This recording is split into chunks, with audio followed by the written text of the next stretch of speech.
মানুষ তো কত অসুবিধায় থাকছে এখন ওটা নিয়েও কাজ হয়।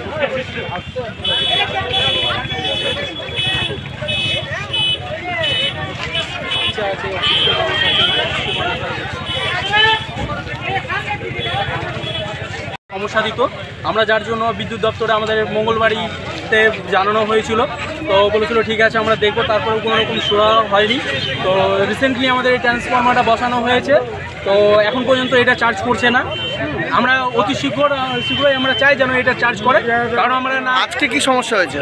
আজকে কেন, প্রতিনিয়ত হচ্ছে। আমরা গেছি, গিয়ে বিদ্যুৎ দপ্তর থেকে ঘুরে এসেছি, হ্যাঁ ঘুরে এসেছি। কোনো রকম ওদের দিক থেকে আমি আজকে কোন সমস্যার কারণে আজকে আপনারা অবরোধ করেছেন? আমরা চাইছি যে এই ট্রান্সফরমারটা আমাদের সাথে ইয়ে করুক, আমরা যেন ভোল্টেজ আমাদের জল ওঠে না, ফ্যান চলে না, একটা লাইট জ্বলে না। তো জল উঠানো তো দূরের কথা, এসি ইউজ করা তো দূরের কথা, এসি ফ্রিজ তো দূরের কথা, একটা লাইট, একটা মানে জলিতে উঠছে না, কুপির মতো লাইট দূরের কথা, একটা লাইট সন্ধ্যার পরে মিনিমাম সারাদিন মতো যেমন তেমন কেউ যদি এসে বাড়িতে এসে রাত্রেবেলা একটু বিশ্রাম করবে ভাবে, একটা লাইট জ্বলে না, তো ফ্যান তো দূরের কথা।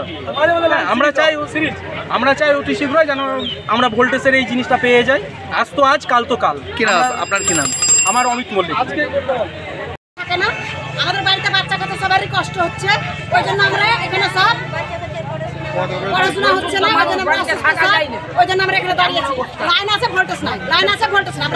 কতদিন ধরে সমস্যাটা হচ্ছে? অনেক বছর, 35 বছর এখানে বাস করি 35 বছর থেকে, তবুও কোনো কিছু কোনো স্যাংশন হচ্ছে না। কেন ঘন্টাও থাকে না, লাইন নাই, ভোল্টেজ নাই। আপনার কি নাম? আমার নাম অঞ্জলি চৌধুরী।